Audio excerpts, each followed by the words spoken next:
Hey y'all, we'll wait and to see if we can get some more people on here before we get started. It's 11:59, but if you can take off or turn your camera on for me, just so I can see your pretty faces, but I understand if you're driving, I'm glad you're here. And if y'all see anybody trying to get in, let me know, because I'll try to keep this open so I can see. Here we go.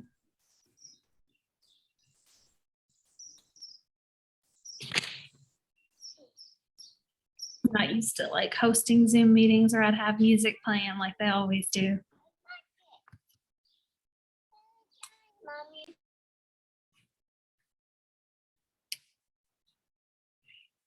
We might have to wait a little bit because I see people popping in here and there.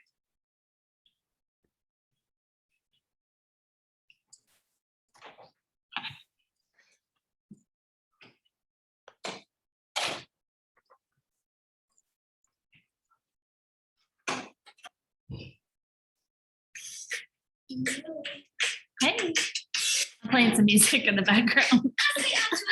I was like, I feel weird because there's no sound. We're gonna wait just a little bit. See if we can get a few more people in here. Why don't we, oh, I got an idea. While we're waiting, if anybody was on in the morning Ignite, give me some ahas that you had.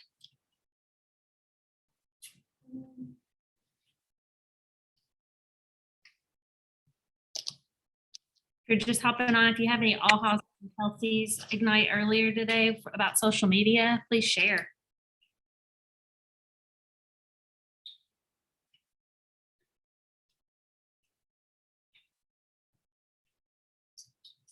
Just more about branding yourself. Yeah.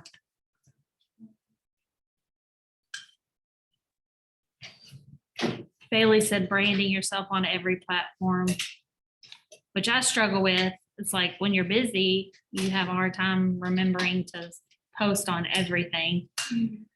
But sometimes it's like TikTok makes it a little easier. If you make a TikTok, you can share it on Facebook and Instagram also. So And also like finding your niche, like mm-hmm. not to be all over the place. Right. Scheduling post. Oh yeah. Micah said scheduling posts. I wonder if Kelsey does that because she is our social media queen. I wonder, she just seems like she has it all together. All right, so I'm gonna go ahead and get started. If y'all see anybody, I'll try to pop them in here. Oh, there's Colleen. So we can all stay on schedule. So today we're gonna be talking about capturing more leads and other ways and continue our lead generation. And by the way, I'm sorry, my name's Denise Jarbo. I've been licensed since 2018 and I'm licensed in Kentucky and Indiana. Don't forget to send me all your Indiana referrals. Got to plug that in there.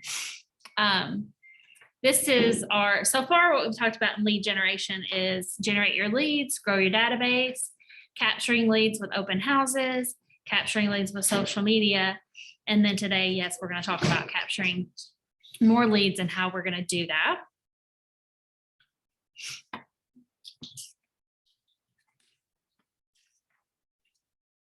So on today's agenda, we'll see that we're going to discover other sources of leads. There are methods for meeting new people, getting to know them, and having them know you. You'll hear it over and over again. The more leads, the better. And the more quality leads converted to contacts, the better. Before we begin, let's hear about progress with the success team from yesterday, which I've kind of asked about this morning's. Has anybody done any, like actually, I know we've only been out of Ignite for about an hour, but did anybody take action from this morning? Yeah, made some TikToks. You made a TikTok in between after the last Ignite? What was it about? I made one in something with sound that's like talking to all the people that, and then it's like funny where it leads to where you're talking to nobody. Mm-hmm. Talking to people that made more money selling their home on their own. They get sold with me. I like that. It's getting some good action. So if y'all couldn't hear, Matt said he you know how, or he had like a bunch of people that he was talking to, and then he put talking to people who made more money selling their house by themselves than me, and then it cut to nobody, right? Is that how I described it, Matt? So it just basically showed, how I said, we have nobody ever said this or things like that. So he's basically just making fun of people saying that they can do that, which that's a great idea. Getting humor in an indirect way is always good. Okay. I'm gonna cut through that. All right, so the agenda today, we're gonna talk about systems that work, prospecting versus marketing, a gold mine of referrals, more sources, capture every lead, oops, I always do that, sorry y'all. I'm technology challenged, so sometimes I'm click happy. And then our recap and ahas, and then our daily success system. So start thinking about what you will learn today. Let's consider what questions we might have and what we'd like to learn about. So make sure if you think of anything along the way, write it down. Or raise your hand, and hopefully I'll see you and you can ask. I don't mind interruptions, because a lot of this is about discussion and us all sharing things that we've experienced.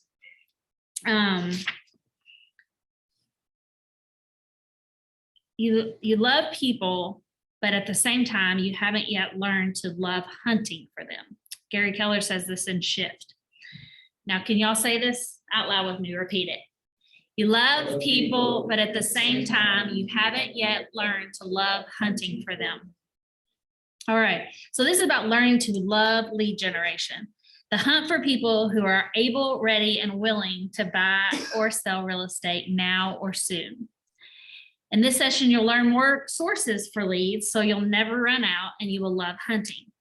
Our objectives for today are to gain a deeper understanding of how to create and disseminate lead generating messages, and be able to expand your referral strategies. By the end of the session, you will choose your top 4 lead generation sources and lay out strategies and timelines to generate leads from those sources. We've said all along that Keller Williams is built on models and systems. So naturally, there's a simple system for capturing more leads. It's a system that you'll find works. All right, let's say this together. Your number 1 job is to find ways to get in the path of motivated buyers and sellers. It's always smart to be reminded of our number 1 job. As a real estate agent, it's lead generation. Without leads, we have no sales, therefore no business. We're in the business of lead generation. So granted, if you say this to your friends and family, what do you do for a living? You say sell houses, or I help people sell houses, or I'm a matchmaker. But in your mind, and to the people that you truly want to be honest with your best friends, or even people that come to you and say, I want to get into real estate, this is actually what you should say you do. You are in the business of lead generation. Since leads are everywhere, we must always be hyper aware and on alert for when they appear.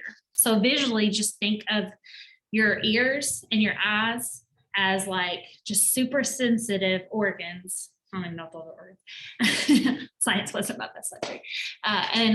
Just like think, like always be on, like you're super sensitive, ready and watching at all times. So just like an example, my accountant lets me write all of my all of my gas mileage off. I just keep a mileage app, and every single bit of it gets written off, because she says everywhere you go, even on vacation, you're looking, you're learning, you're learning about staging. You're looking for sale by owners, you're gaining referrals. Even if I'm in Florida or Mexico, I'm meeting new people and putting myself out there and lead generating.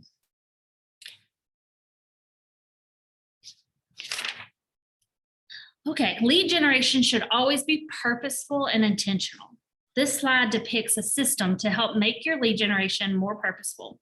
We call this the message and method of your lead generation, or the 2 M's. You may follow along in your participant guide. It's about having a message and using a method to drive that message to the desired audience. The message must, 1, match your market, and 2, make make an offer for immediate response. So match the market by tailoring the intended message to the sentiments and market conditions of a target group in the area which you operate, and have a call to action that can be direct, e.g., call me now, or indirect, look at my website to learn more. So we talk about match your market. Micah, what kind of TikToks have you been making or social media posts that match our market right now?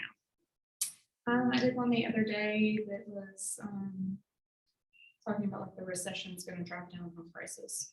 Yeah. So Micah made one about the recession driving down home prices. Have you gotten any comments or likes or? Got likes. I haven't really got any comments. Yeah. On it, but I've got a lot of likes on it. Right. And she's just putting that out there and just saying, you know, I'm here for you. There are some changes, but believe me, we're still going to be buying houses. It's all going to be all right. This isn't the highest interest rate we've ever been in. Anybody else have any examples of things they've done with that, or anybody on Zoom? Just kind of messages out there that match our market. Get in the chat. I said that summer is a great time to move because a lot of people are waiting for their kids to get out of school before they move them and stuff. That's great. And we've got 3 months. It just happened. So it's time to go. Or well, 2.5, let's say, if you're here, you'll be going to school at the beginning of August. But yes, that's great. Just think every day there's something different that someone else isn't out there saying, or not everybody's out there saying it. So just how can you be different? What could be an offer that would generate a response? What would make your phone ring or generate immediate responses to text or in social media? Anybody? Holler at holler? Is that hashtag getting people to just holler? It definitely gets people to keep me in mind. It's Yeah. something that people remember. Right. I know, and if we've ever had a multi-offer situation in a neighborhood, and that we still have hot buyers that missed, say there were 10 offers, 9 buyers missed out on that house. So a nice way to turn that around right afterwards is say, hey, we've still got buyers for Deer Valley and Utica. Who's willing to sell? And like kind of give the specs like under 250, three bedroom, 2 bath or something like that. But that we've always gotten really good responses to things like that. People are like, oh, I didn't realize that's what my house, that's a quick way to get to a lot of people. Or you'll get people tagged, even like their friends live in Deer Valley. So they just want them to know, we've all got great followers that just try to help us out and they see our posts. So that's another thing. Even if you don't get anybody calling you saying, yep, I want to raise or sell my house, you've just gotten put into contact with lots of people voluntarily that are in that neighborhood. So your follow-up, which I think I heard Kelsey say this earlier, you've got to follow up on all that interaction, or somebody else does. So your follow-up would be to reach out to every single person that got tagged or commented in there and say, hey, I noticed you got tagged. Do you live in Deer Valley? Do you mind if I take the details down about your house and put you in my seller follow-up? Maybe you're not ready now, but we are now in touch. So that's a great one. Asking people on social media if they have any idea what their home is currently worth. Right. I've had a lot of feedback from doing those. Yeah. Micah said, asking people on social media what their homes are currently worth, or if they know what their homes are worth. So free home evaluation. A lot of people don't know that we will come and tell them that. Anybody else before I move on to the next one? Okay. What could be an offer that, or we already just did that. All right. So here's some examples that our book says. This awesome house just came on the market. If you're looking for a home in this neighborhood, call me right away, which that's great. If it's a hot neighborhood, or like definitely when we're getting some of these houses that were built in the late 2000s that we're reselling, and we know how much reconstruction costs are, or sorry, new construction costs are. Those are all getting great top dollar back. Interest rates are the lowest ever. If you're considering buying now or thinking about refinancing, I can put you in touch with lenders who can work with you. Now that's a little bit different. So how could we turn that around to the market that we're in right now? What would we say there to interest people? Anybody? Oops, you bring up the fact that the interest rates are up, maybe from a couple months ago, that over like the past 30 years, we're really not high. Yeah.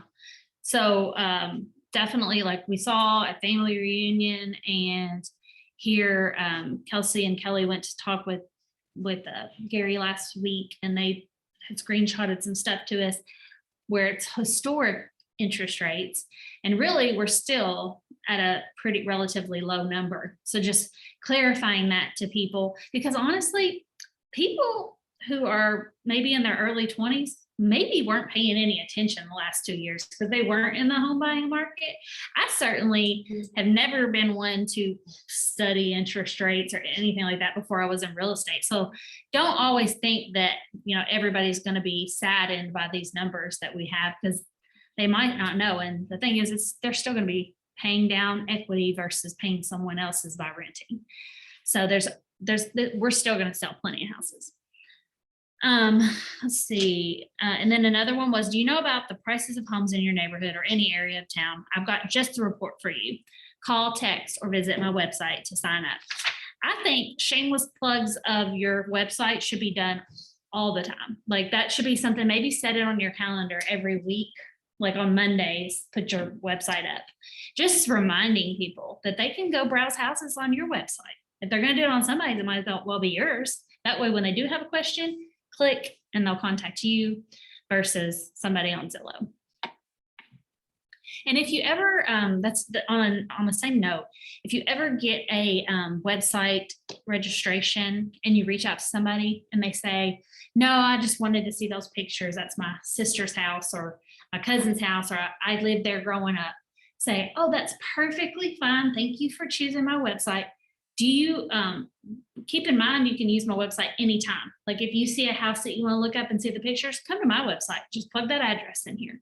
Tell them that so that they know that, and then, you know, make a note. They were just searching, but that way they know that they can use yours and feel like not bothered as much, because you're going to make a note. They're just browsing, but then they're still in your world and not somebody else's.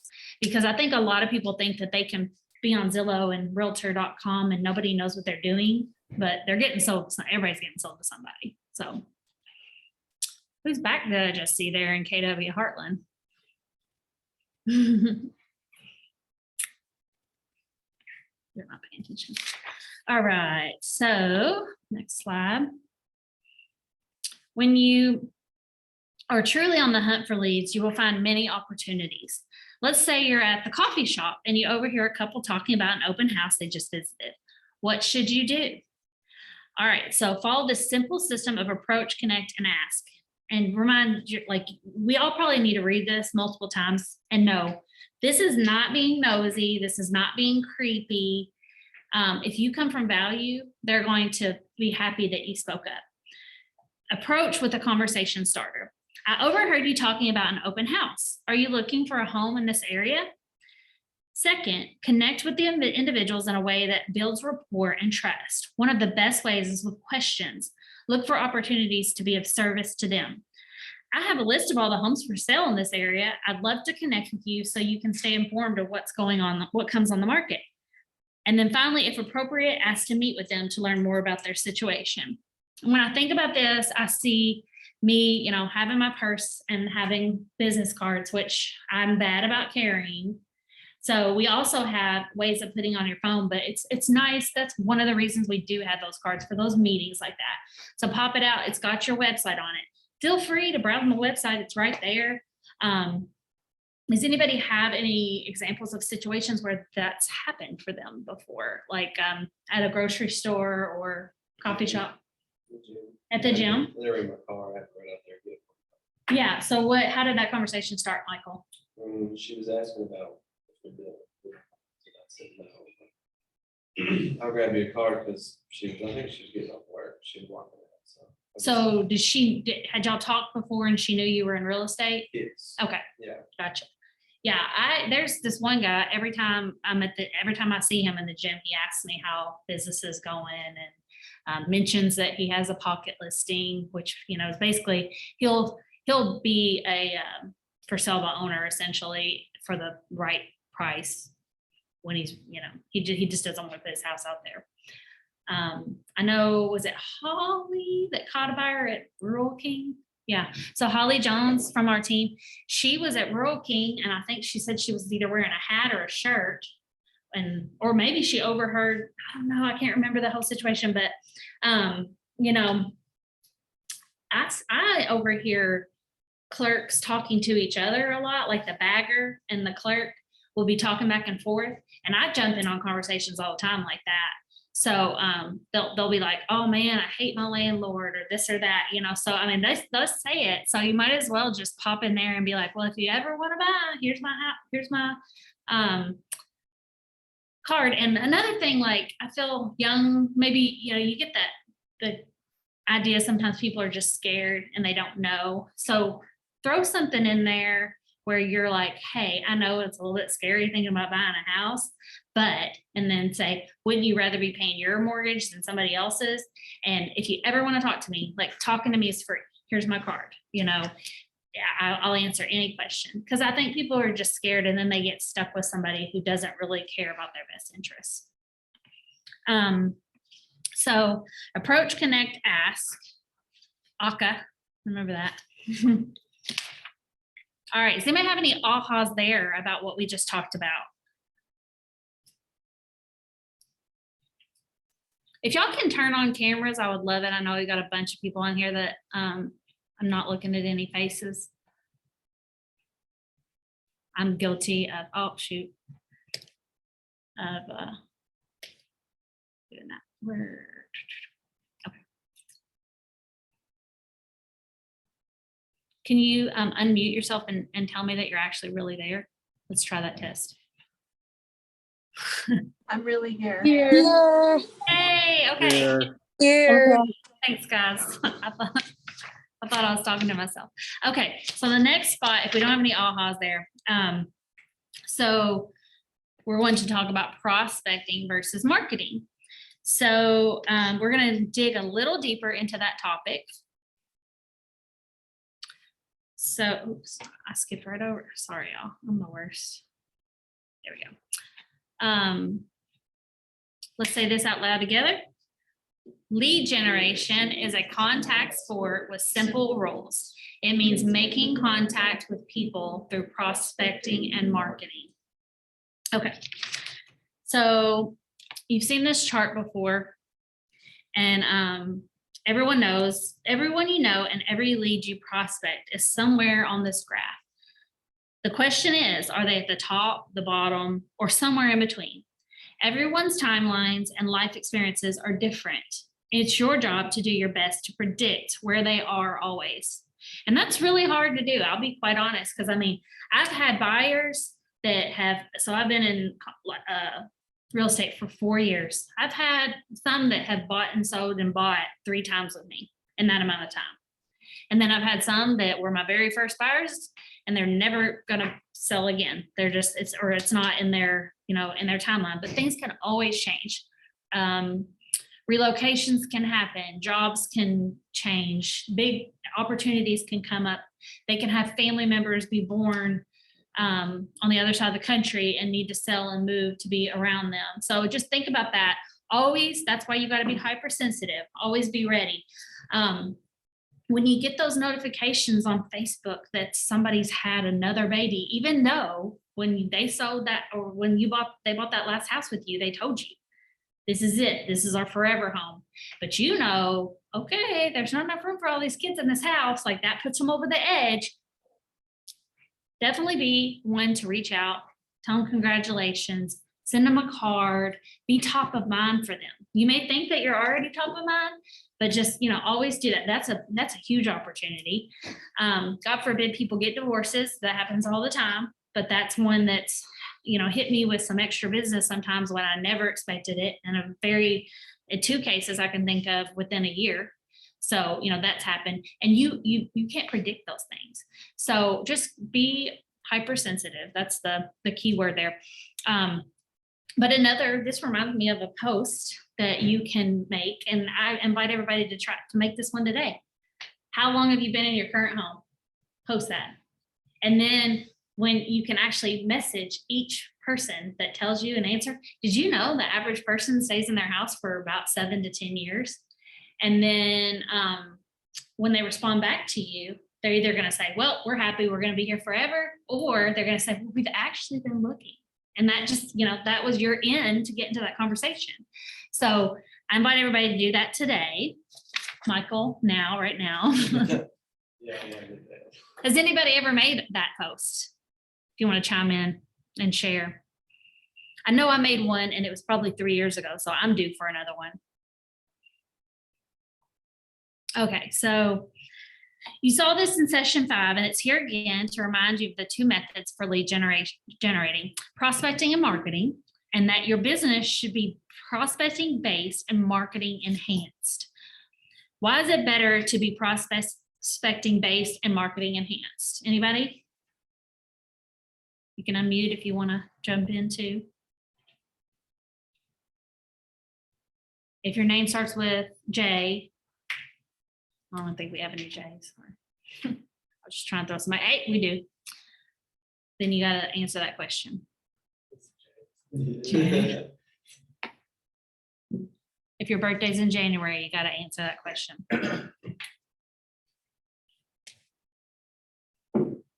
I know if you think you've shared too much, but you know the answer, please share. Marketing is money. Yeah, okay. Micah said it. Marketing costs money for the most part. So yes, so it's better to do things that don't cost you money. They cost time, but they can be very productive. Prospecting is essentially free and simply requires your time to complete it. Marketing costs money and it's more of a wait and see method. Also, prospecting builds a business that will thrive in down markets. Our last 2 sessions were about open houses and social media. Prospecting helps support awareness and lead generation around your open houses, and social media can be a prospecting tool as well as a tool for marketing.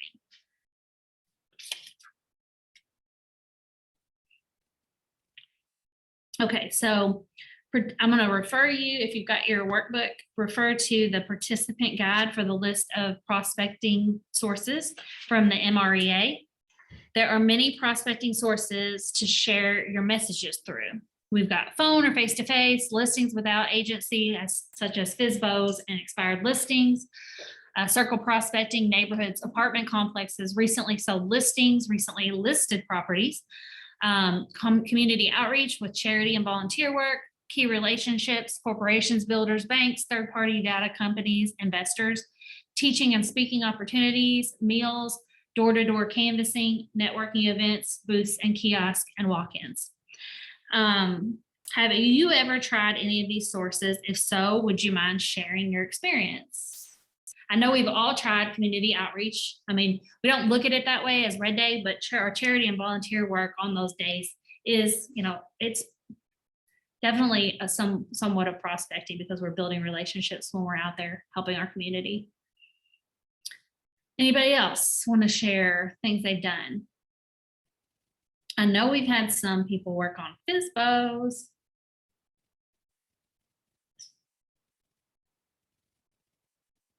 Are y'all still there? We need to have like a. here. Okay. What type of prospecting have you tried? Like this morning, I know everybody was in Ignite. So yay, last week. What was your number 1 source of prospecting? I'll go. Thank you. So like driving around, sometimes I'm looking for houses, if there's garage sales, we just had a bunch of garage sales in Evansville. Even if you're not really looking to buy anything, I'm wanting to kind of hand out my card, introduce myself, ask them if they're in the market, that kind of thing. So. Okay, that's good. That's a really good one that I forget to do. Garage sales. I have not done, I'm looking at things that I've not done. So teaching and speaking opportunities, that's not something I've done before, but I know other agents in our market center have. When you go, volunteer to teach a class in another market center, or if you go talk like career day at a school or a college. Those are great opportunities to put yourself out there, let people know your name, and just kind of network. And I know like for sub owners and expireds are a big one. Expireds are a little tougher sometimes, I think, just for me, to be quite honest, like pulling the reports and then you have to go check and see if they've been relisted. Does anybody have a good system around expireds that they could share? Or you don't have to share it now, but if you've got it, you could drop something in the comments and it could be shared with everyone later. I just made a word, sharing. Let's see. Okay, well, if anybody wants to thinks of anything they want to share, please jump in, but I'm going to move on. The only thing missing from this list is social media, because this is the current published MREA and it's a little bit older. So these models, all of these things still work. How do you think it is best to approach prospecting? Do you think it is best to select several sources to try it once? Or is there a source that would be best to start out with and follow it through? Anybody have any input on that? I like to try one all the way through for a little while Mhm. and then see how that's going. Potentially streamline that, like make a system for it and then move on. That's good, yeah. And that would be, which one did you jump in on? So my main one was Zillow first, getting all the physical that possibly could. Anything that came online, Mhm. I was jumping onto. And then the next one was Facebook, and it was more just trying to get interaction. Like I made that post that said, just trying to learn the market. How much is your all's rent? Yeah, And then that got a lot of interaction. yeah. And it showed me a lot of people who were paying a lot of money for rent. Mhm. Rent instead of, being on mortgage. Right. So, kind of transferring it from just interaction to actual conversation. Mhm. I remember that post because I saw people I knew and I was friends with posted and I was like, dang it.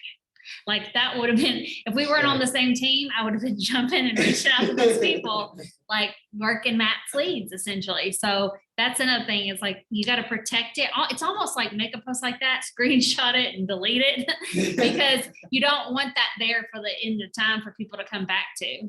But yeah, that was a great one. Matt, I don't know if y'all heard, but Matt said, what are you paying in rent? Made a post and a lot of people commented. He was able to get a feel for our rental market and also get the number, like see what people are outrageously paying and what they could possibly afford in a mortgage payment. So I really like that. And also he said he went after for sale by owners on Zillow and Facebook right away. And that's a very mighty task to take as a new agent. So I definitely want to applaud you and all of our new agents who've done that because it's tough. Like I definitely didn't do that at the beginning. So it's great to just tackle that at the beginning and get your feet wet. Anybody else have anything to share about their one thing that they went after as far as sources go?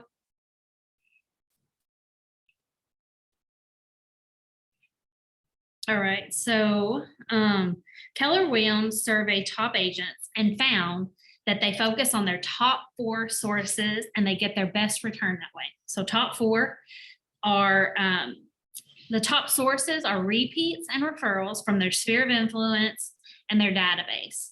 So and that's great. Like that's where I've found my niche right now is after being in the business for a certain amount of time. I'm seeing a lot of that come back and it feels really good. It kind of lessens the load on you a little bit, but that's not to say that I don't have to lead generate. And also it helps, gradually build my business if I continue doing the things I was always doing. Here is the next one. Okay, so here are some marketing.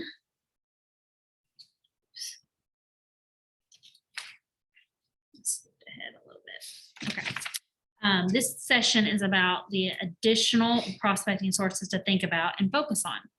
Here's a list of marketing sources for comparison. We got offline advertising, radio, TV, newspapers, personal vehicles, bus stop benches, magazines, billboards, yellow pages, grocery carts, moving vans, online advertising, pay-per-click advertising, SEO. I can't remember what that is. Does anybody know what SEO is? I know I could Google it real quick. I'm gonna do it so we don't have to wonder. If you think about it, if you know before I get it, speak up.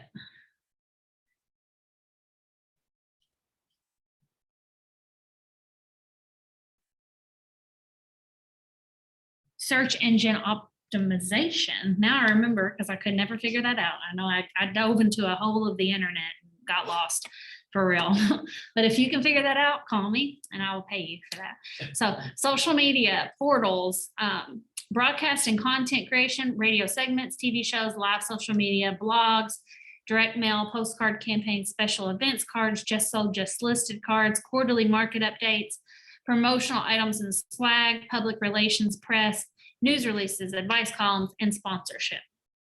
Okay, so I have tried several on here, and I can't tell you that anybody ever called me and said, hey, I saw where you sponsored Henderson County softball, and I want you to help me find a house, or I want you to sell my house. I've currently got a banner up for a past client, and I was like, I'll do it. It's $100, here. I just thought it was a nice gesture for them. And I like them. They were good clients. I don't expect any return on that necessarily. On the other side, and I've said this to our team here in Owensboro, but I bought I'm trying to think when I bought it, probably September. I agreed to a year-long billboard campaign because I wanted to do one, and it was a deal to do a year. Not really. So I did it, and I was like, oh, this will be great because I'm licensed in Kentucky, Indiana. I'll put it in all these different locations. And I've not once gotten a call for that, but I do love having that up there. I celebrated my daughter, who is a high school senior, and won homecoming queen with the first one that I did. I celebrated a local wrestling team in Tell City, Indiana for winning state, I think. And that was pretty cool. And I did get some messages from that saying, thank you, it looks great. But, they were past clients that knew me or family that knew me. Right now, Michael and Kylina, we're on one in Newburgh, Indiana. And, just doing that as a gift for them. That's cool. Like, it's fun. I'm excited for them to be able to be like, I'm on a billboard, but, and honestly, that was actually it wasn't our first time. I skipped over our Owensboro team, did one in Owensboro, and I surprised everybody. And that was so fun. Them going like, did we get a billboard? What happened? How'd this happen? It was pretty cool. But I'm looking at some other stuff on here. I remember when I got into the business, the grocery cart people called me a lot. The golf course people that want me, to pay to be on their little golf course book scorecard. Magazines, of course. So that you got to learn to say no, because I'm a yes girl, and I don't like to say no. I don't like to get into, or I've gotten way better about it now, but I was like, okay, yeah, I'll do it just to get them off my back. So has anybody else had any luck with some of these? I know I'm going to point out Sarah Barnes, because I see her on here, and they have the car, where did I see that? Personal vehicles. They have their vehicle wrapped, or they've had signs on their car before. Sarah, have you gotten calls or gotten into good conversations based on that? Well, we did have our both of our vehicles. Well, I had my Blazer wrapped, but I traded it in. So I don't have that on the Tahoe, and I didn't want to do it because it's pretty and I don't want to put stuff all over it, but I think I am going to do it again. I don't think I ever got calls from it, but I do think that the exposure helps. And I liked when I did those. I would say, if you see me out today, post a picture, tag me, and can't remember what else I did with that, but and I would do a small giveaway, and that got a lot of attention on Facebook. So I think it would pay off, but I really didn't focus on it real well either. So I probably will do that again. I've just been waiting because I don't want to put that stuff all over it, but I think it will help. So I probably will do that again. But no, I did not see a return off of it yet, but it did strike conversation too. Right. Yeah. So can you give us an idea of the cost of that for anybody that might be interested? My Blazer was right under $500, I think. and the entire thing was wrapped, you saw it. Zach's window, it was just the back of his truck, the back window, and I think it was under 200. So it's really not too bad. Yeah, and it stays well, right? Right. Yeah, I don't want to do that because I'm a crazy driver and I don't want people knowing who I am. Like, It definitely makes you conscious, but I really don't have road rage. Someone did ask me, what would you do if you got in an accident? And I'm like, well, I mean, if they're going to be hot-headed enough, like, if as long as I'm not like acting crazy, if they're going to be hot-headed enough to attack me over that, then I probably didn't want them as clients anyways, right? yeah, absolutely. Does anybody use the direct mail often? I know we used to in a different market. I think our team did. I don't think we do as much anymore. Like every time we sell a house, send it to the neighborhood, just sold, and this is the price, or like just listed, doing postcards like that. Does Jody's team do that? He does that more for tourism, like we buy houses. with people. But Okay. it works pretty often. Yeah. I bought some too. Cool. So yes, Bailey was saying that Jody's team does the more with his flips. He does, and lets people know, what's the potential in the neighborhood when they've sold something or listed something. It's expensive. Yeah. I was in a gas station the other day and I noticed the newspapers, they're still, like, I actually grabbed it and brought it with me and I don't know what I did with it because I was gonna see like how valid those listings were.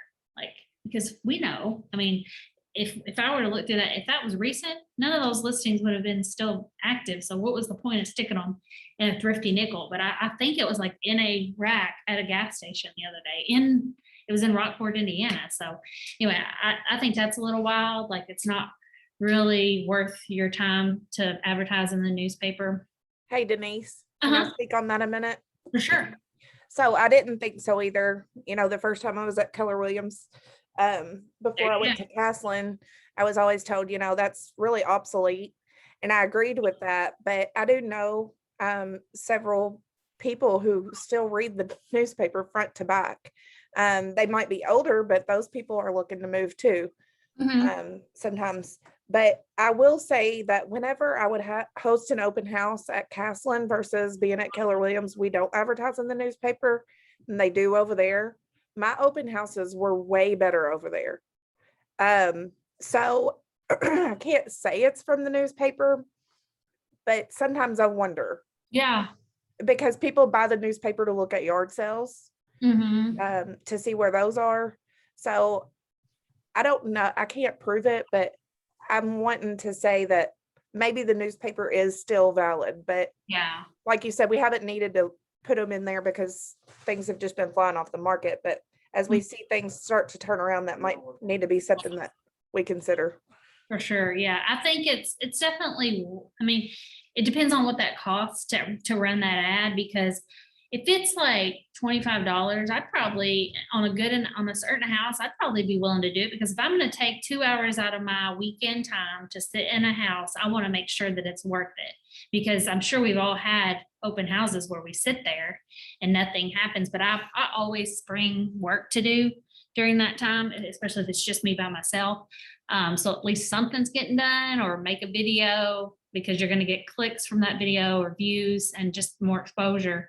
But yeah, it depends on that cost, but that might be definitely worth something bringing back for us. Let's see.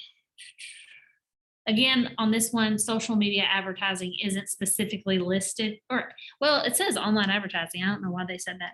It says it on here on my notes, but Command does offer an easy way to set up Facebook advertising for a very low cost, and you can learn more about this in Command and at answers.kw.com. Search Ignite Reference Guide and that. And then also, if you have any questions on that, our tech person would definitely be, I'm sure, willing to meet with you to learn how to do that as well. Okay, so these are sources that are both prospecting and marketing. For example, open houses, which was covered in session 7, We'll talk about geographic farming in a few slides, as well as seminars, events, and referrals. What is a common prospecting method to use with open houses? Anybody? It's not listed here. What's something that you can do before an open house? It's a prospecting method. It's Post it? what's that? Post about it. That's something, but not the specific thing I was looking for. This is actually like boots on the ground. Door You knocking. could knock on the neighbors' doors, There just you let them know go. what's going on. Absolutely. That's something that we miss a lot, honestly. And I know for the success I've had, I didn't do that as much as I should have. It always seemed like I was running out of the house and getting there just in time to get everything set up, and that's how it was. And of course, it depends on where your open house is. Obviously, if you're out in the country, it's kind of hard to do door knocking. But if you're in a neighborhood, absolutely give that a little extra time at the beginning to invite all the neighbors to come. Do a quick knock on their door.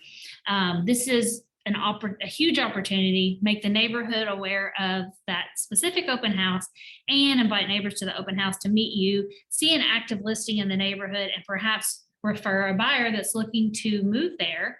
And again, it's showing what kind of listing agent you are or your team is, that you work hard. You're not just sticking a sign in the yard, you're doing the open house and you're face-to-face inviting people. So that's huge. And that is lead generation. All right, does anybody have any ahas from this session that we just talked about prospecting and marketing and these techniques? I think doing a booth at like a university career day. You sign on your side, career day or set up is. Mhm. Yeah, Michael said career day, doing a career day at a college. Not only is that gonna maybe introduce you to prospective new team members, but also just letting People that are about to graduate. introduce you, and you passing your cards out to them. Because if they're gonna buy from somebody, you think they want to buy from someone that is in the same alumni association that they are. Yeah, that'd be great. That's the thing. A lot of people just don't know what their alumni are doing. If you've gone to college before, I've gotten here recently, I've gotten some from my fellow alumni, and I'm like, it just thrills me when you get those little calls and just like, will you take care of my friend? It's great. Anybody else before we move on? Ahas. I will say, thank you, Sarah, for sharing about the newspaper, because I did not know that. And without your personal experience, I wouldn't know that open house, those open houses were more well attended. So I appreciate that. All right, so next section is the gold mine of referrals. Many agents miss out on referrals, and yet they can be an easy and lucrative source of leads. Imagine if leads simply came to you as referrals from your sphere of friends, family, coworkers, neighbors, etc. We'll talk about the different types of referrals and the systems to put into place to make the most of referrals. We're going to look at client referrals, agent to agent referrals, worldwide referrals, business to business referrals. As I mentioned earlier, top agents rely on their sphere and clients as their greatest source of referrals. Some agents even say 90% of their business comes from referrals. It begins with setting the expectation with your sphere that your business runs on referrals and that you trust them to provide referrals of people they know who have a real estate need. Here's an idea. I'll just throw this in here real quick. We have a challenge from Kelsey, our rainmaker in Owensboro today, to do a TikTok. So that would be a good TikTok, is just to say, did you know that one of my biggest sources is referrals from my friends and family? And just tell them, like, I love that when you mention my name or share my name, just say thank you, like do a little cute dance and be like, this, I love it when you do this. And, it's all about entertainment. But that, going back, set that expectation, provide value. You must be deserving of a referral, not just referable. The relationship with your sphere and clients is meant to be reciprocal. You provide value and they trust you. They know the value you provide and they refer their friends and family to you. The value exchange never stops. So has anyone ever gotten a referral from someone who they had never personally worked in a real estate transaction? If so, if you can think about that person, tell me about what your relationship was with that person beforehand. I'm trying to think of one specifically. I feel like I've gotten some from, actually, I had one from one of my first sellers, my first year of real estate. We actually didn't end up selling their house because they, in my opinion, had priced it too high and we couldn't get that and it expired. So we took it off the market and they ended up building with their son-in-law, built them a house, and then they sold it with another agent who was one of those that just has a flat rate, and that, you know, it hurt me, but you know what? They in the last year, they've sent me 2 buyers. So the fact that I wasn't able to help them with real estate, and I never said, you know, hey, I know this didn't work out for us. I should have. I mean, that's one of those things Matt Brown tells us all the time. You know, if someone ends up having to buy for sale by owner without you because that there's just no way we can work it into the transaction or the numbers don't work, just say, hey, I get it. This house is made for you. How about you just send me a referral in the future? And that's one thing that they'll always remember that, and they'll want to pay you back because you did help them out a lot beforehand. But yeah, so I've actually gotten one under contract last week of somebody, and that they sent me the buyer, and within 48 hours I had her pre-approved and under contract. So then I just proved myself even more and made them feel better about that referral. So bring that value right up front and do, like, maybe it might be a little bit if they have unrealistic expectations or they're in a really competitive price point, you might not be able to get them a house right away, but definitely just kind of set the expectation, set a buyer consult with them and get them, or set that listing appointment right away so that you're showing the person who referred you that you're going to take care of them right away and there's no messing around. You might think of any ones that they had gotten. And I've also had a few from my church people I've never worked with at church call me and say, hey, so-and-so's selling. I told them you'd be calling them, and they gave me their number. So that's pretty cool. And that's a character thing. Like they trusted me, and they'd seen things on Facebook. They were like, okay, she's doing the thing. She does this as a regular job all the time. So they trust me, versus someone who never posts about it. They might actually sell 50 homes a year, but if they don't post about it and let people know, the people who aren't in those transactions don't know that it's going on. So the relationship with your sphere and clients is meant, I said that already. Sorry. Okay, so what are some ways you can provide value besides these 3 listed on the slides? Sharing your KW app, share market statistics, and provide your list of vendors. What are some other ways you can provide value that we haven't already talked about?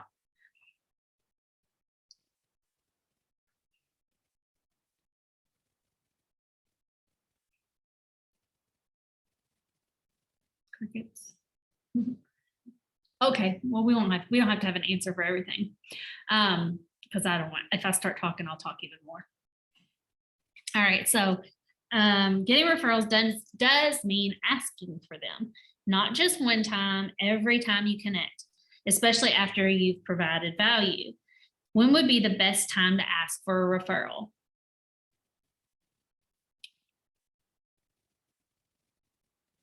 Whenever, when someone expresses gratitude to you, or they are happy and excited. So that's the best time. Like it doesn't sound like you're really being greedy or anything when you've just provided some great value to them and they are truly grateful and you can see it or hear it in their voice, in their face. Definitely just say, hey, if there's anybody I can help in the future, let me know. You know, and you can reword that different ways. Do you know anybody looking to buy or sell right now or invest or in the next 6 months? You put me in touch with them because I would like to go ahead and, you know, give them my website, let them know. And always at the buyer consultation, when you get them under contract and at close, those are great times to ask. There's a section here where we talk about there's a sample conversation in your participant guide that says, my goal by the end of the transaction is for you to be so thrilled you will tell everyone about me. And I've actually had, like, that's the best when you have somebody that, like, you know, I've tagged them in my posts, like, congratulations, blah, blah. And that's why I like to try to friend everybody as long as I like them and I want to stay in touch with them. I'll try to post that. When they share my posts or tag me back in something and say, you are amazing, thank you so much. If you need it, like I've had that sentence, if you ever need a realtor, call Denise Warren Jarbo. That's the best thing right there. Like, they just referred me essentially. I mean, it was broad, but that might be on Facebook forever. You know, it might never get deleted. So that's great if you can get that kind of reaction. And even then, you can take it a step further and reach out to them and say, do you know anybody specifically? Or put that person on your list. I mean, we should be reaching out to all of our clients 4 times a year to ask, but them specifically, you know that they're willing to give you a referral. They referred you to the world, essentially. So reach out to them on occasion and be like, hey, has anybody said anything to you lately about looking? Or do you know anybody written that probably, you know, could afford to look? Can I reach out to them? Things like that. All right. And whenever you receive a referral, whether that referral turns into business or not, it's important to reward the behavior of providing a referral. This can be as simple as a gift card for coffee. Treat the referral source even better than the referral. So I just mentioned I have one that I just got under contract. So I was thinking when I was reading over this last week, I need to do that with those people. So somebody help me accountable. So I think her name's Vicky. Make sure I send Vicky a gift card. And a handwritten thank you note. This is great. Many agents track the people who provide referrals by marking them in their database and continue to reward them throughout that relationship. A special handwritten note will go a long way with your referring clients. Many top agents hold special events for their top referral sources as a reward. Of course, this will happen later in your career when the cost is more affordable. You can learn more about gaining client referrals by viewing this session called Fill Up Your Tunnel with Client Referrals in the series entitled No Ceiling, Level Up Your Lead Generation on Connect. That was a mouthful. All right, so agent to agent referrals. All right, has anybody had a lot of success with this? I know some of us are new on here, but I'll just speak because Sarah's on here. Sarah and her husband, Zach, have sent me a couple. One I'm actually getting ready to list in Indiana. So, you know, that's been great. She's had someone, you know, she knows I'm going to take care of their family member and, or friend. And then, and they get a part of that commission, which is great. And I'll keep them posted at all times. We're in the same office. They can always pop by and ask my admin, how's that transaction going if I'm not available. But I really am thankful, Sarah, while you're on here. I don't know if Zach's with you too, but very thankful for you all and trusting me. So client referrals can come from agents as well. You already know some agents in your market center and in this class, and you will meet agents from other brokerages while conducting business. You may wonder why an agent would refer a buyer or seller to you. What might be a reason for an agent to refer a lead to you?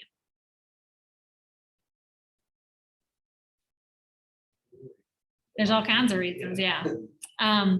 One reason is they might be focused on, it may be an individual listed agent that does not have a buyer's agent, and they just want to focus on listings, and they have buyers, and they can, you know, give them to you to work. Any agent may refer a client that is outside of the distance they are willing to work, even if it's only 15 miles away, literally. Or one time Sarah and them were out of town and they referred a buyer to me because they were like, but we know they want to find something over the weekend, just take them and go, because they knew it was going to be a handful and they couldn't do it while they were gone. An agent may specialize in a particular price point, neighborhood, or type of home. And an agent in another town or state has a client moving into your area and they refer that client to you.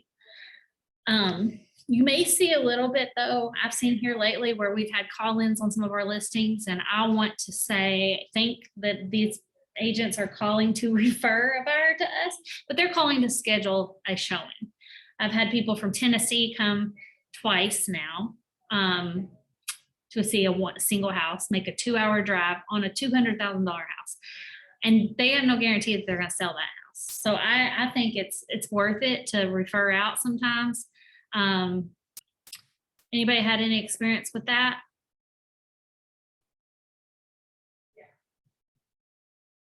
I had somebody call from Louisville to see one of our listings. And I thought for sure, he was like, I have a buyer that wants to see this. And then, say, I'm going to send you over the information if you can show it to him on Sunday afternoon. He was like, so, okay, can we do it at 10 a.m.? And I'm like, Central, like, when you're in a different time zone, like we don't live on the line. So I don't know. That's just my personal opinion. Everybody's still there.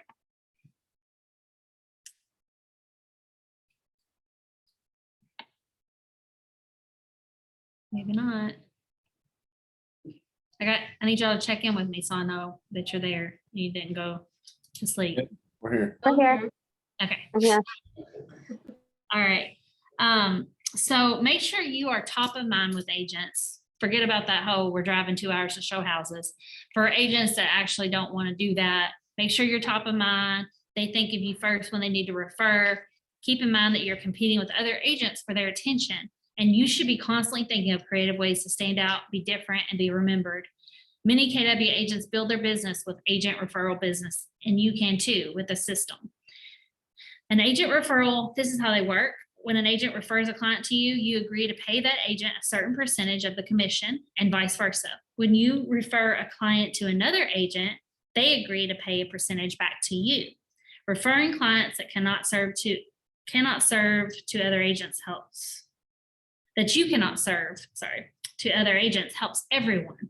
You, the agent, your client.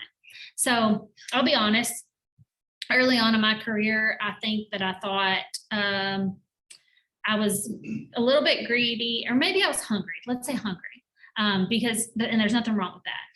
But I've changed. So there were times when I wanted to drive to Madisonville and get the codes because I wasn't in their MLS. So I had to get specific like 1-day codes from every agent that I called and work that out with distances that I didn't necessarily know. Definitely make sure you get on the map and know how long it's going to take you to get everywhere. So you're in the houses at the times that you say you're going to be.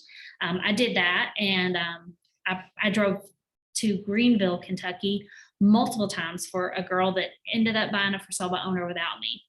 And it made me really hurt at the time, but I wish so badly that I had just not wasted my time and agreed to get 25% of whatever she was going to buy. And then if I didn't get it, I didn't get it because she bought that for sale by owner, but it would have been a lot less time and emotions that I had lost on that person.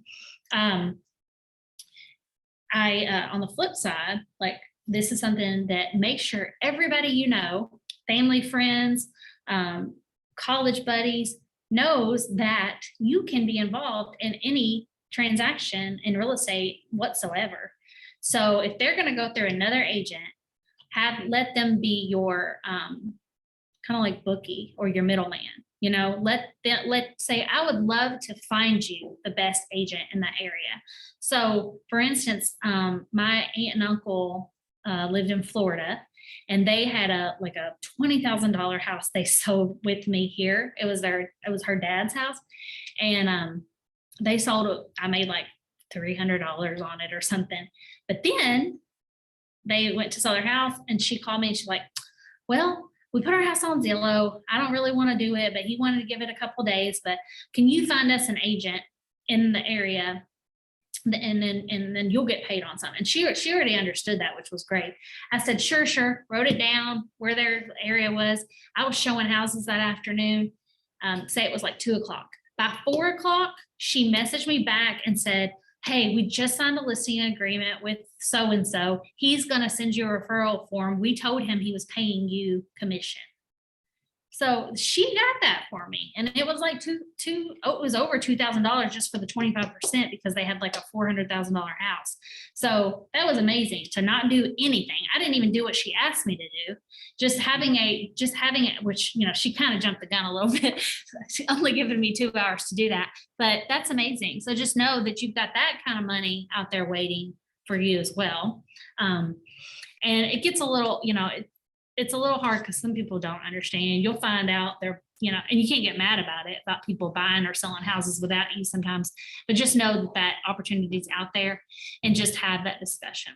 And even if you see, like they listed their house and they posted it on Facebook or something, and they live in Alaska, reach out to them and say, hey, did y'all buy anything yet? I would love to connect you with an agent in Vermont where you're moving to, or whatever, because you don't know what their situation is. You might as well ask. Just want to make sure that you're protected with the best agent in the area, with an experienced agent. And I tell them, you have ways of seeing that on your end. I don't know if y'all have seen that or not, but we can see how many transactions people have when you go into, is it Connect? Is that where we see the referrals?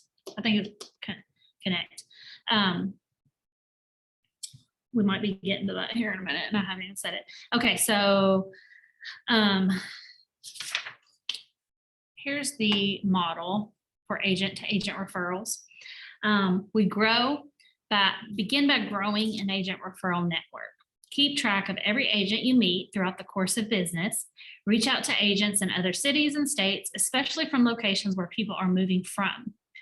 Manage, systemize your agent referral network by being purposeful about it. Just as with leads and contacts, build relationships and provide value. Make it reciprocal. They provide you with referrals and you provide referrals to them. And maintain, keep your network up to date and stay in communication with network partners. Track all referrals going out and coming in. I have a cool story because like one of my very first referrals I ever sent out, we're really good friends now. I wasn't licensed in Indiana at the time, and I sent a guy, Ronald, my father-in-law's, he wanted to buy, and I was selling his house.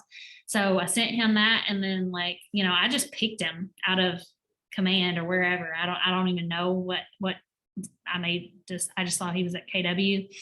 And anyway, we're friends now. He still sends me Kentucky business, but I don't send him Indiana business because I'm licensed in both. But either way, we're use each other as referral sources, and we bounce ideas off of each other all the time. I actually just talked to him this morning. So that's cool. I would say something that I'm lagging in this agent to agent referrals is just maybe doing those personal touches with some of the agents that have given me referrals and send like a handwritten thank you note. I mean, they're getting their money and I'm keeping them updated, but doing things like that, or like even just like Sarah and Zach and I, we don't spend like one-on-one time together very much because we're so busy. We're all so busy and we have kids. So like for me and Sarah and Zach to like go sit down and eat dinner or something like that would be a good, just like solidify. And I'm telling Sarah this ahead of time. I owe you dinner, Sarah.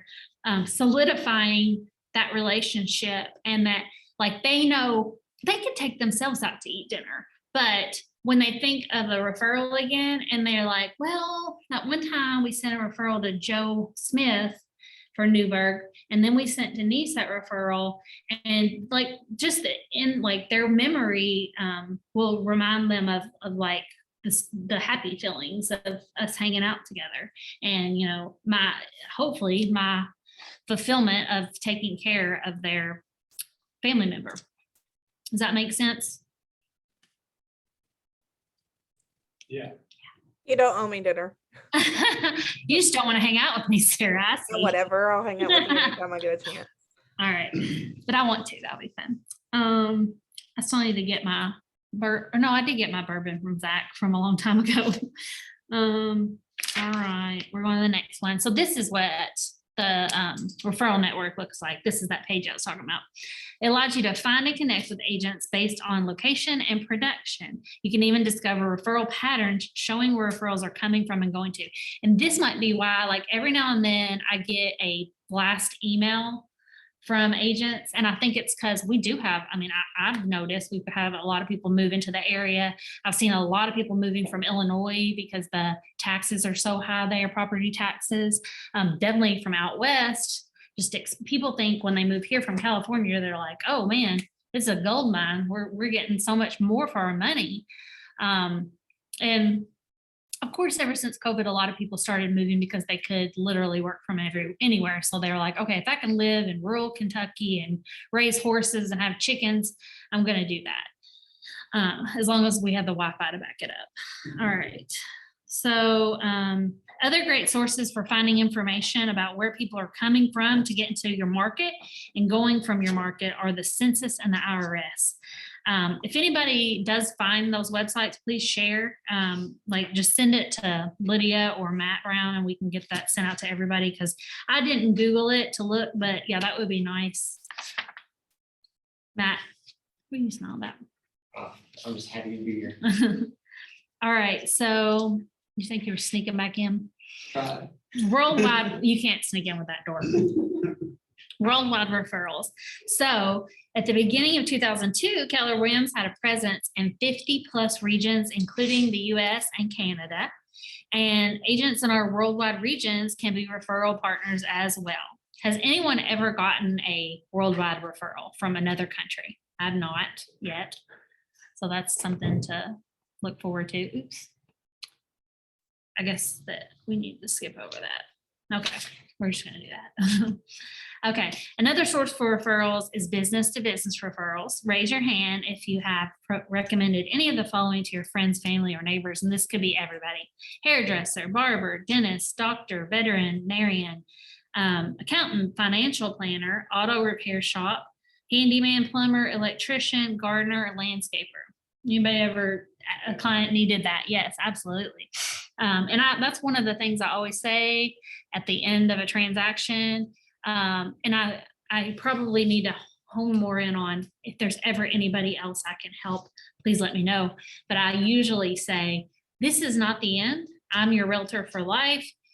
If you need anything, or if you need a name of a plumber, electrician, you got to kind of fine line, like I'm not going to come help you move by any means. Like, so don't say if you need anything, but like I'll put you into contact with my trusted providers and contractors if you're ready. Now, I've been fortunate or unfortunate enough to get like the crazy questions that I don't have any answers to. Like people ask me, who's your drywall guy? And I don't have a drywall guy.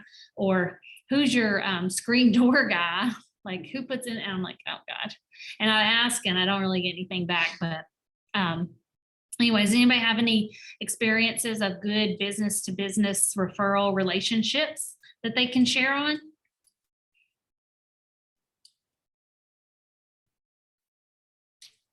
I would just say that the people that you give your business to should be returning business to you. Like my insurance person just bought a house and they told me that when I asked who they were using, which is none of my business, but it kind of, I just felt like having that conversation. And I also refer all of my clients that need insurance to this person. Mm-hmm. But this person bought a house with someone that doesn't even use them for their insurance agent. Mm. So now it's time for me to evaluate, right? Like, Right. Absolutely. that's kind of important. And that probably shouldn't have been said to me. Right. They probably should have just fibbed a little bit and said, Yeah, they should have said that they're another one of my clients or something. Yeah. Like that. Yeah. I've had that happen. I know it's hard with like lenders and home inspectors, probably because they work with so many of us that they can only choose one, but and insurance agents as well. I know that they work with other realtors too. right. But Right. But to definitely both use days them. tell me that they didn't use somebody that uses them, Right. that's kind of a slap in the face. So Unless they send them all kinds of business all the time and don't use them, which that would make sense to me. Like, why would I refer someone that I don't personally use for insurance? right.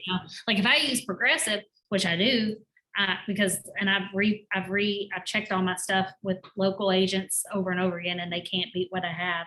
But if I did, I would just say, hey, why don't you check out Progressive's website? But I don't have a personal relationship with them either, so that probably wouldn't make sense. But yeah, I get what you're saying, Sarah, because even if that person might have the best rates, that insurance person, they also need to understand that, you trust in them all the time, and, they weren't really giving you back that bit. And I would say if they sent you business on a regular basis and just didn't use you, that'd be a different story, but they're probably not doing that either, right? Right. Yeah.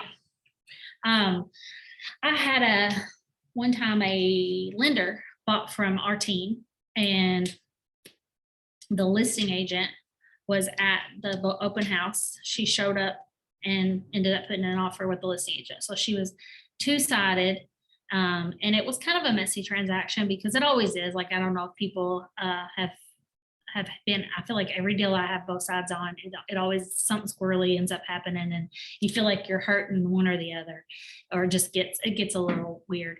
But I said to that lender, I said, well, why didn't you, she said, you always use the listing agent no matter what, because that makes it fair. And in a way I got it, but I said, well, with us as a team, like, you could have used another member of our team. So at least you would have had a different, AKA me, a different person representing you versus the same person. Like, all that was in her head. And she understood what I was saying, but she said, that's the way I'm fair. It's because I didn't handpick my agent.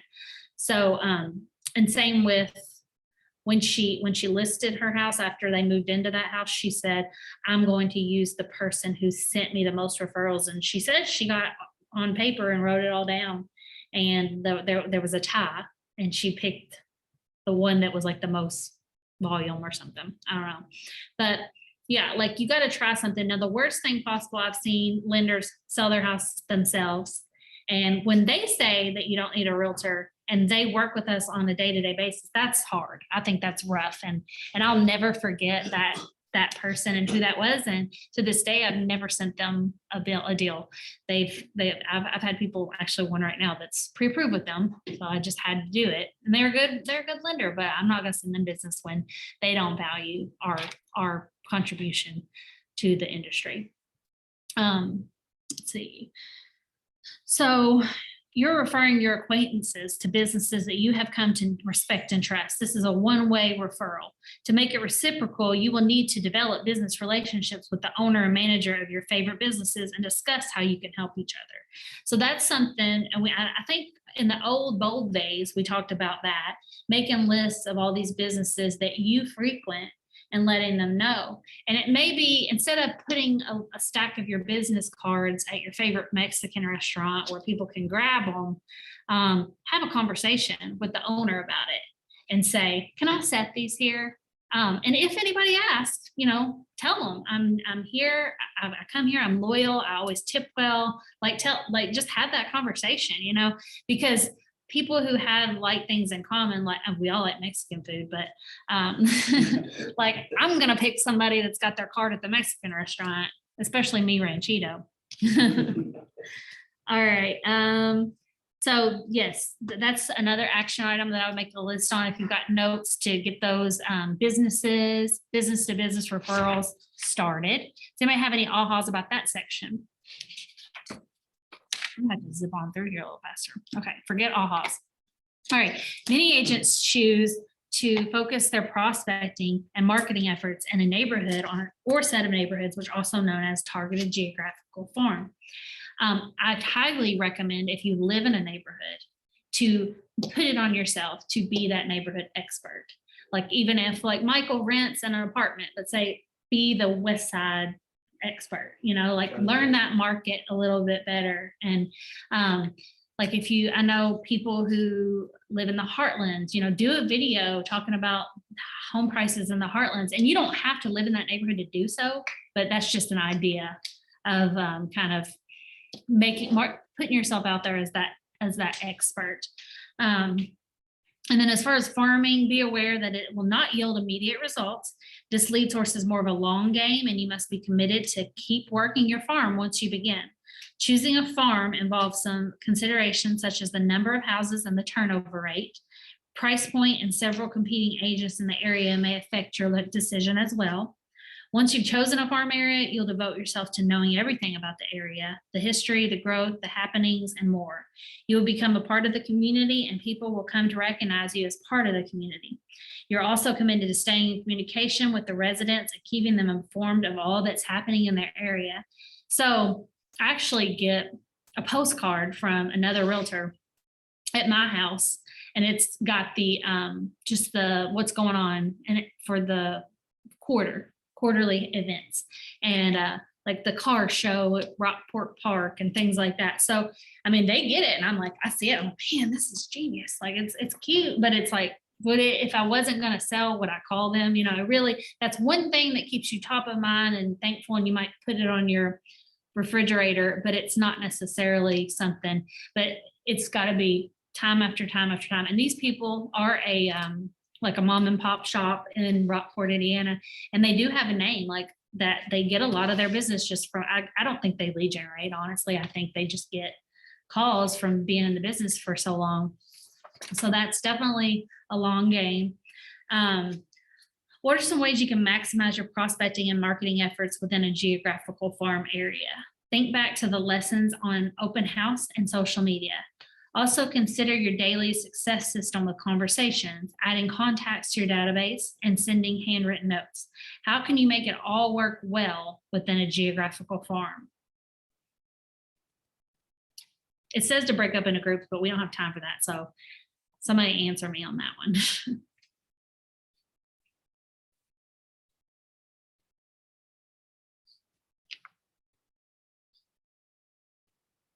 Set up a plan, start with a few houses. Like even if it's just a corner of a neighborhood, like one little court, you know, let's start with them. And this can be, if you live in that area or near where you live, an area you would like to live in, that's a good one, or perhaps an area you grew up in. And you consider what you can handle for the long run, proximity, size, and cost. Door knocking is very key to farming. You're going to want to visit the neighbors and introduce yourself as a resourceful agent. Don't be pushy, come with contribution and offer something of value. For instance, did you know your homes in your neighborhood are selling in less than 30 days?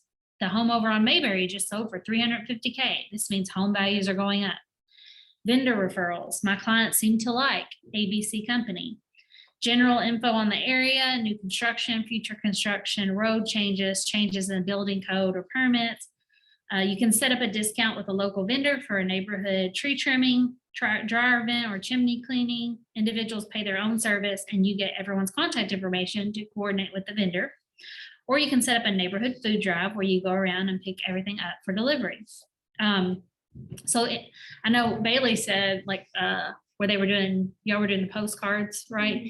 How expensive that can be. And this is like literally everyone, you know, a lot of it involves just going to their door and talking to them. And you could have something that like a flyer that you've printed off here at the office for things that you normally, you know, you paid for that anyway. You have your office fee. Door knocking is useful for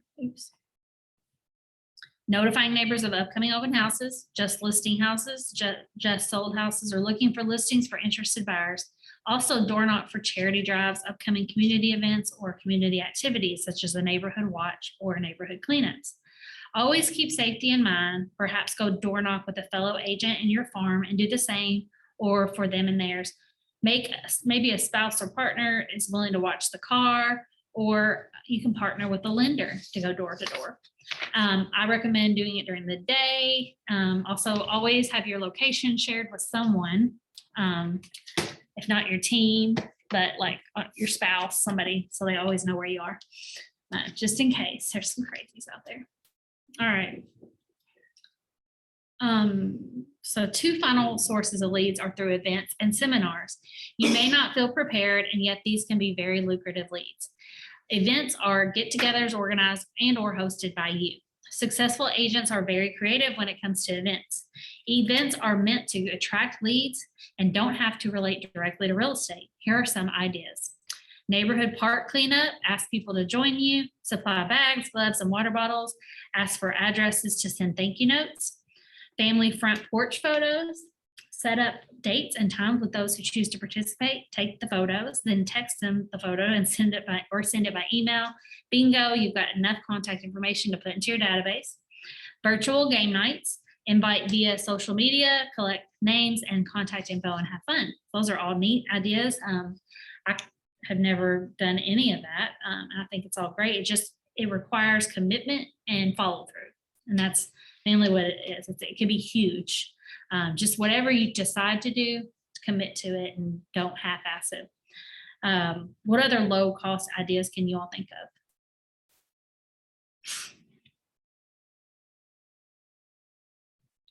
Another thing that you can always rely on your partners, especially in our real estate affiliates. So lenders, title companies, insurance agents, they have a budget for marketing. We don't, like, as individual agents, always have that or want to. So think about that. They want to get their name out there, and they have like a monthly, quarterly, yearly budget that they can allot towards things like this. And they take people out to eat all the time or drink or both. So use it for good. Like if you see a dirty park or someplace that needs to be picked up in the community, talk to someone about partnering with that neighborhood park cleanup, especially when you do it maybe near a church and you've got a youth group that might want to jump in and help with it, that you can like pass out flyers to the church. Or I know high school kids volunteer for certain clubs that they're in and have to have volunteer hours. So putting that out there to those schools and letting them know that you're going to be doing an event like that would help as well.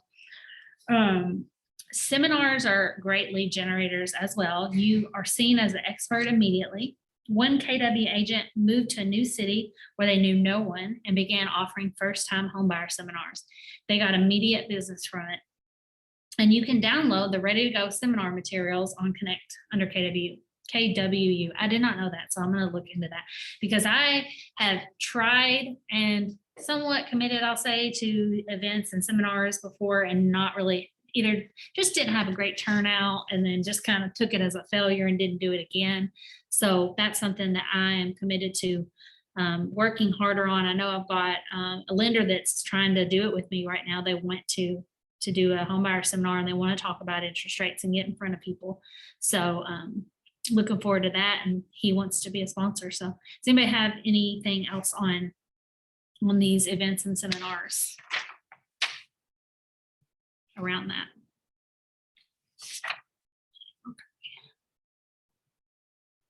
Leads are everywhere. So again, grocery store, coffee shop, repair shop, hair salon, dentist office, wherever you go, you can connect with someone, you can talk about real estate. It never feels when I go to a different hairdresser than my kids do. And when they're getting their hair done, if we walk in and somebody's sitting in the chair, she says, "Oh, Denise is a realtor." And what's funny is her sister is a realtor in our same market, but she always talks about me. And I think that's great. Like she probably wouldn't ever send me business versus her sister. But the fact that she puts that out there and then we start talking and all it takes is one for that person in the chair to go, "Oh, really? I have some questions for you. I've been thinking about selling my house." Like not everybody has a trusted real estate agent. I mean, most people don't. So you just need to let them know that you're in that business and successful. Anybody have ahas on that section? Anything you wrote down? Okay. All right, so capture every lead is our next section. And this is tough, especially when we're busy and we're in the car, we get phone calls. So it's just good to have like something on your calendar. I'll just go ahead and say this before I read any of this section. Something on your calendar where you're capturing things from the day. So whether it's at the end of the day, like have something in your calendar called recap, scroll back through your text messages and see what new numbers came in or new numbers you reached out to. Same with your phone calls. I try to, when I get off the phone with someone, if they call me, save them immediately, first and last name, maybe write a note about them, text them from my number and say, because often we get calls from our team line or through Zillow or other outside sources. And I will say, let me text you from my number so you can save me and even like send them a contact. But We want to add those contacts to the database. That's one thing that I'm definitely not great at, but that's going to capture them forever and they'll be tied to you. So your sphere and contacts are your focus first and foremost. However, you will also add leads to your database because as you learned earlier, you will eventually be building relationships with your leads and moving them to the status of contacts. Who can remind us of the difference between a lead and a contact? Somebody on Zoom is going to tell me the answer. What's the difference between a lead and a contact?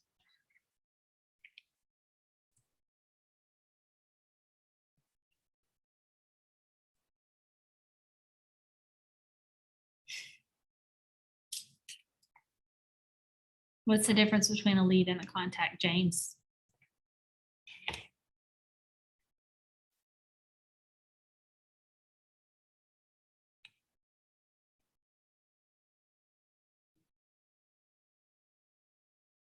Okay, next up, Amanda Taylor, you there? You know the difference between a lead and a contact?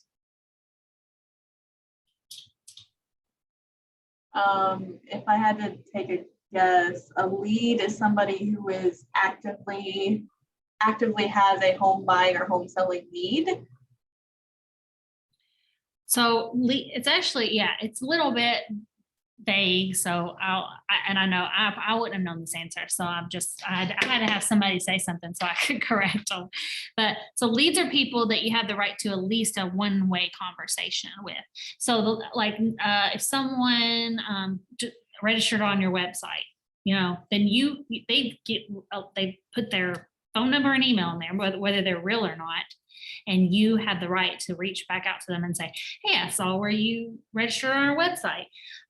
Or they might have commented on your Facebook post and said, how much? You responding back to them and asking, hey, it's 2099. Are you interested in setting up a showing or can I help you get pre-approved?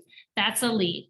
Contacts are people you have permission to have a two-way conversation with and you've established a value-based conversation. So people who have said, oh yeah, we're interested in buying or selling in the next year or anytime, as long as they've responded back to you and said, we're going to talk about real estate in some way or another, they're a contact at that point.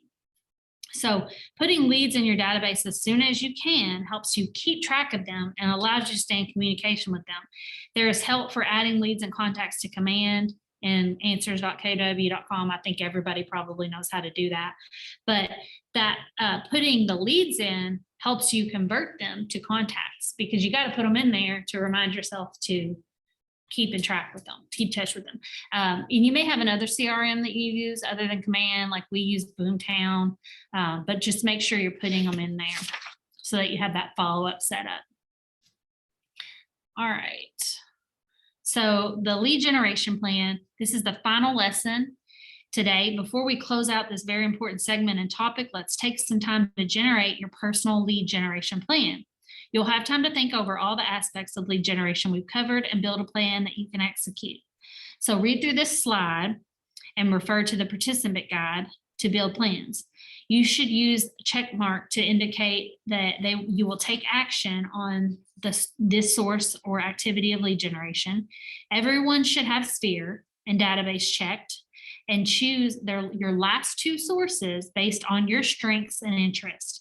You'll write your strategy and deadline for each item that you check and share this with an accountability partner and ask that person to hold you accountable. I am going to take like 5, it says take 12 minutes. I'm going to do 5 just so we actually do this exercise. As long as you're not driving, I really encourage you to do this. And I'm going to mute myself while y'all do that. But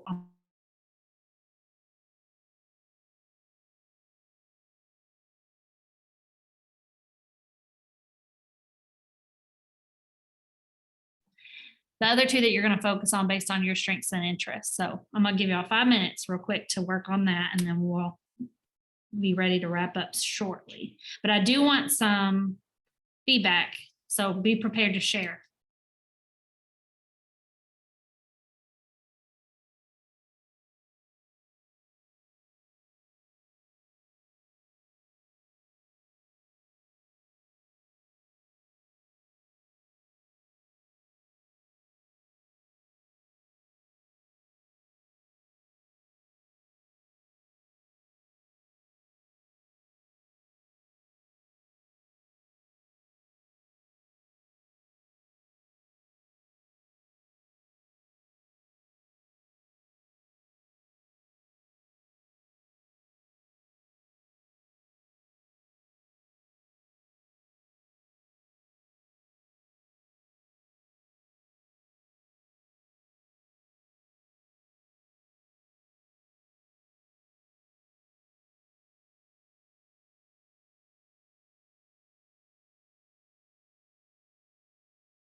Okay, thank you all for sticking around. I noticed we lost some people, but hopefully you got that. But your top 4 selected there, Sphere database and your other 2 that you feel like you're strong with. And feel free to pick someone. And even if you don't have someone that you're comfortable sharing with, make sure you can share with me. My number is 270-993-6433.